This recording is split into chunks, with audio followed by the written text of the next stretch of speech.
محبت کا دعویٰ کرنا تو آسان ہے، مگر قرآن نے اس محبت کو پرکھنے کا معیار بھی دیا ہے۔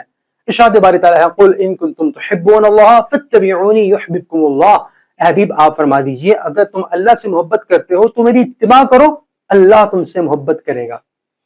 غور کیجئے، اللہ رب العالمین نے یہاں محبت کو صرف جذبات تک محدود نہیں رکھا بلکہ اتباع سے جوڑا ہے۔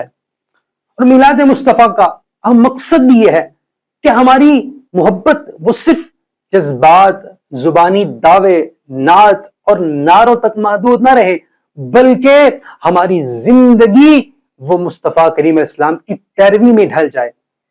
محبت کا تقاضا یہ ہے کہ ہم آپ صلی اللہ علیہ وسلم کے پسندیدہ اخلاق اپنائیں، آپ صلی اللہ علیہ وسلم کے پسندیدہ طریقے کو اپنائیں اور اپنے معاملات آپ علیہ السلام کی سنت کے مطابق گزاریں، اس لیے کہ محبت کا سب سے بہترین ثبوت وہ اتباع ہے۔